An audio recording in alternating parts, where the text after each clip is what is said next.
Oh, only one person. Let's try it again. Good morning. Good morning. Oh, that's super. Well, it's really a pleasure to be here and to talk with you today. Let me find out a little about what your experience has been and your goals as far as speaking and selling from the front of the room. How many people here have done speaking and selling from the front of the room? Okay, better than 50%. And how many people have it as a goal to develop a sales presentation and travel around making a sales presentation for a product or a service or a home study course of some kind? Okay, well now we're up to about 80 or 90%. Okay, well that's super. Well, what Paul has asked me to do today is to spend some time talking to you about how to approach the live presentation. And so if you take out some note paper, let me divide this into a couple of different categories. First of all, you want to remember that the purpose of your presentation is to sell product, because you won't be in the speaking business very long if you don't sell. You can either promote yourself, which has tremendous costs, everything from booking a hotel room to air travel to marketing, which is your major cost, or you can speak for other promoters. But historically, the other promoters will typically only give you one chance to succeed. And that is one of the main reasons why there are so few speakers, at least in the real estate sales business. Historically, I always wondered, as a student going to seminar after seminar in the early 1980s, why are there only the same 10 or 15 or 20 speakers that seem to come through town over and over again? And the answer was that those were the guys, or in a couple of cases gals, who sold well from the stage. And so often, very knowledgeable people who got a tryout with a national promoter would come in and they would be given one chance to sell from the stage. It would typically be in a very competitive environment. You might want to write that down, because most promoters will not try you out in a solo performance. So you'll be on the stage during a presentation over a period of days, or maybe one day, with 4, 5, 6, 8, 10 other speakers, such as at a convention. And if you can't sell in that environment, which of course is much more difficult than when you have all day to work with a crowd and you're the only person selling, normally they don't give you a second chance. And I have seen come and go over the last 15 years, and especially the 10 years that I've been traveling and selling, I've seen dozens and dozens and dozens of people who were very knowledgeable and had very good information and material come and try to speak on the old Haraldson circuit or some of the other circuits, and after one weekend where they perhaps got on stage 3 times in 3 different hotels, they never spoke again. Because it's a very small business.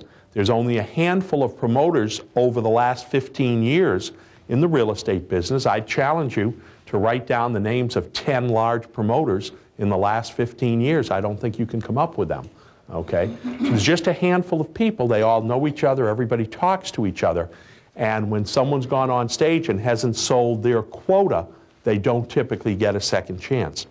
So one of the things I always suggest to people when they're starting out, and you might want to jot this down, those of you at home the same thing, is do your presentation locally, where it doesn't cost you money to travel and where you're not putting your national reputation on the line. Do it many, many times locally. Paul and I once figured that I had given a version of my local presentation over 200 times locally in the Washington DC area before I ever spoke for Mark Haraldson or any of the other national speakers. And Paul, I retained Paul many, many years ago to try to get me on with Haraldson to get a tryout. And I think it took Paul about 6 or 7 months, and he finally got me that tryout. And they told me, and remember, I'd already been speaking and selling for 5 years in the Washington DC area to my own students, selling my home study courses and my boot camps and my training camps. And the Haraldson people called, and they made clear, you have 1 2-hour shot. And if you fail, we'll never call you again. And I flew down to Atlanta, got up on stage literally 4 minutes after I arrived. My plane was very late. And left 4 minutes after I finished, because I already had 2 local speaking engagements the night before and that night. And I had to sandwich this in. And I got down there, gave my presentation for the first time to an out-of-town audience, did very well, and then they called and said, we want you to go out every week. But that was 1 presentation, and that's all I got, and that's all anybody typically gets. So you want to be super prepared before you try to do that.